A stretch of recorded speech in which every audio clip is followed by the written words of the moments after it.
সমাজকে দেওয়ার কথা ছিল চাকরি, কর্মসংস্থান দেওয়ার কথা ছিল, কিন্তু এই কর্মসংস্থানের পরিবর্তে তাদের হাতে তুলে দেওয়া হয়েছে মাদক, তাদের হাতে তুলে দেওয়া হয়েছে অনলাইন জুয়া। মাদক এবং অনলাইন জুয়া সমাজ সয়লাভ হয়ে গিয়েছে। এবং আমাদের স্বরাষ্ট্রমন্ত্রী বলেছিলেন ঈদের পরে মাদকের বিরুদ্ধে অভিযান। অবশ্য কোন ঈদের পরে এটা উনি নিশ্চিত করেন নাই।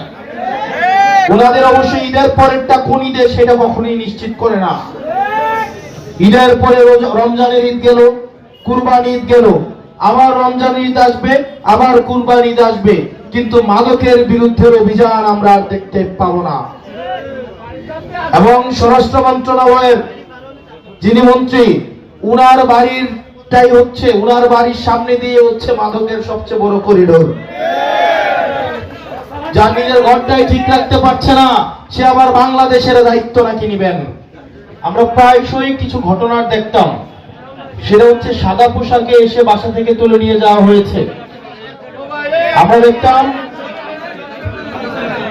বিভিন্ন গাড়ি আসতো, গাড়ি এসে বাসা থেকে তুলে নিয়ে যেত, পরে আর হদিস পাওয়া যেত না। এরকম অনেক ঘটনা আমরা 24-এর আগে দেখেছি। এর মধ্যে অন্যতম হচ্ছে ইলিয়াসের ঘটনা।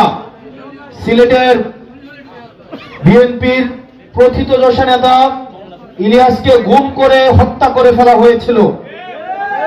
আপনারা জানেন কক্সবাজারে একরামুলের ঘটনা, যেখানে আমরা ফোনে একটা ফোন রেকর্ড পরবর্তীতে মানুষের সামনে এসেছিল, যেখানে একরামুলকে তার সন্তানের সাথে কথা বলা অবস্থায় গুলি করে হত্যা করা হয়েছিল।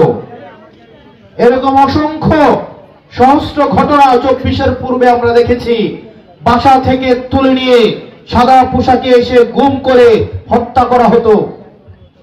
অত্যন্ত দুঃখজনক বিষয়, এই 24 সালের পরে এই বিএনপি সরকারের সময়ের সর্বপ্রথম এই ঘটনার পুনরাবৃত্তি হয়েছে এই মোংলায়।